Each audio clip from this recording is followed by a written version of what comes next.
Okay, so the first reading is from Exodus 17, 8 through 13. Donna. A reading from the book of Exodus. In those days, Amalek came and waged war against Israel.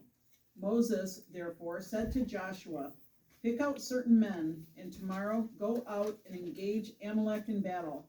I will be standing on top of the hill with the staff of God in my hand." So Joshua did as Moses told him. He engaged Amalek in battle after Moses had climbed to the top of the hill with Aaron and Hur. As long as Moses kept his hands raised up, Israel had the better of the fight. But when he let his hands rest, Amalek had the better of the fight. Moses' hands, however, grew tired, so they put a rock in place for him to sit on. Meanwhile, Aaron and Hur supported his hands, one on one side and one on the other, so that his hands remained steady till sunset. And Joshua mowed down Amalek and his people with the edge of the sword. The word of the Lord. Thanks be to God. So at one point in the past, who did I have hold up the? Yeah, I had somebody hold up a staff, kind of, it was like but when you hold it up for a long time, even when we're carrying Mary at the abortion mill, you have your arms up for that long. It gets difficult, to do that. Now imagine doing that all day. And so that it's kind of a good example, but we'll go through and we'll see that first he said to Joshua, pick out certain men. And so he puts the trust, he delegates, right? He's saying, Joshua, you know what you're doing. You're the general here. Pick out the best men to go and wage the war. And so that's important. But we see that Aaron and Hur, he also used, because they supported him. When he was dropping his arm, they would be losing in battle. And so it's kind of a trust in God that we're looking at here. It's because of their trust in God, but also it was kind of their teamwork. I mean, there is that aspect too, that we're not in this alone. We're working together on it. I also want to make a point that this is not a magical staff like Harry Potter or one of those things. It's just a visible sign that God fights for Israel.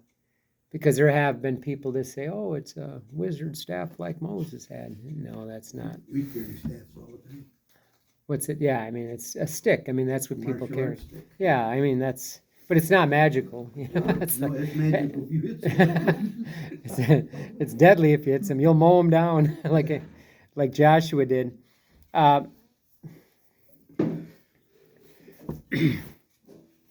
So also, Joshua did as Moses told him. He engaged Amalek in battle. After Moses had climbed to the top of the hill with Aaron and Hur. As long as Moses kept his hands raised up, Israel had the better of the fight. So think about it. He's carrying the wood of a kind of like a cross. And so the church fathers kind of saw that as a prefiguring the cross. And our salvation is won by the cross. I mean, that's kind of a typology. We all need people to pray and support. We need the prayers and support of community also. I think that's important. Sometimes we think, well, I can do it alone, but we're not. We're in this battle together. We're a community. That's why we're called to go and pray in communion with other people. Where two or more are gathered in my name, I am amongst them. And so we're called to be in a community. We're called to corporately pray, which means in a church. That's the way God set it up. So I can't do better than God. I'm going to follow what God wants. Yeah. This is my favorite part. So Joshua mowed down Amalek and his people with the edge of the sword. But when we look at what Amalek was doing, Amalek was going to the back and the rear, and they were like picking off the weak people and the people, so they were doing some pretty rotten stuff, this Amalek. So I mean, you'd have this big group and you'd have, some of the people that were behind, and they would come around and flank them and pick off the people, the weak and basically what they were doing was, terrible, really. They were just terrorism on the group, So Moses put an end to it. And so that was kind of the whole story behind it. But I think that's You know, I told you about that Muslim guy that's giving me PT. He asked me what this meant today.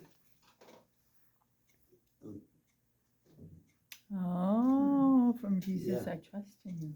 Oh, Yeah. what did you say? I told him that's what priests do when they bless you. That's what God's doing. He's blessing everybody. Yep. I told him the orange is the blood and the water. The other is the water. Yep, and that actually is baptism, the water, Yeah. and the Eucharist, the blood, precious blood. Yeah, he asked me the questions. You know, he openly asked me. That's good. Oh, that's good. Yeah. Yeah. Actually, and that's what we had in, that's the picture we had up when your brother was at the hospital at Oakwood, which is Muslim. a Muslim hospital now, and, Yeah, Dearborn. well, yeah. I mean, I'd say He 90, follows the Quran. right. We could have some discussions. I got something you could share with them, but we'll talk about that at another time. Yeah.